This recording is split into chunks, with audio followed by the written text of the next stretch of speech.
Hello, beautiful Lymies out there. Dr. Christine Arseneau, Pharm.D, Functional Medicine Certified Health Coach.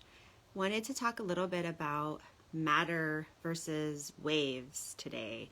So particles versus energy and how we are made of energy. And so I'll start with talking about Einstein's E equals mc squared and that equation and what it means. And it basically means that energy and mass are interchangeable. So there are different forms of the same thing.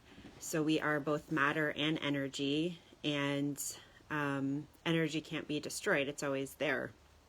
So we think of ourselves as matter, as being, physical beings, but in a way, when we think like that, that limits us.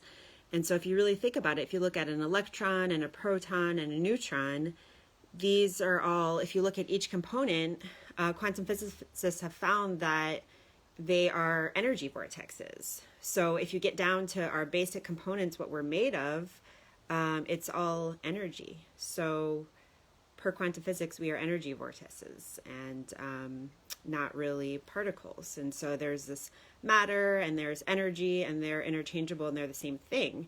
And so we think of it in terms of our reality, that the D mode is that matter mode. And that's where things are logical and linear and familiar and real. And it seems real to us because that's all we know, because it's familiar.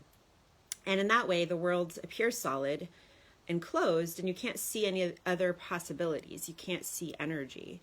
But the energy, the wave function, is different in that it's this universal consciousness. It's energy. We're all one. We're all energy. Or energy doesn't end right here. We're all interconnected. And emotions are energy. So emotions mean energy and motion. And so you can't, the energy doesn't just go away. So if you have a trapped emotion, it kind of has to get unstuck. It has to keep moving. Energy is supposed to be in motion. And so I've found a lot of the times that with people that aren't able to get well, they could have some energetic components, some emotions that are stuck that they need help moving through, because that is part of us. Even though emotions aren't matter, remember, we are just as much energy as matter. It's interchangeable. So emotions are really important in addressing your health. And if you can change that field, you can change matter. So you can't change matter from a state of matter, but if you're in that universal field, we are energy in a field of energy. And if you can change that energy, it can have an effect on matter. So how do you get into that energy field instead of that logical D mode? Well, there's tools that can help you get there. Meditation is one, psychedelic plants are one, but it takes practice. It takes, guidance and learning to get to that state where you can access the universal field. And that's where healing can really occur.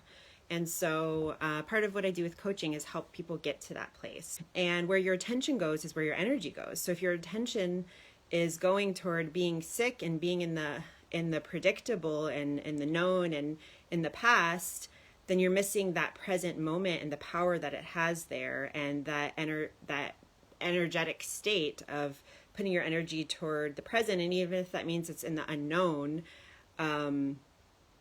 you kind of have to linger in the unknown in order to change your energy. And so we can show you some tools to be able to linger in the unknown and be able to gather data in that form that can really help with, transforming your matter, getting through blocks, addressing things. When you're in that state, you are, connected to the universal field, and that's where healing occurs.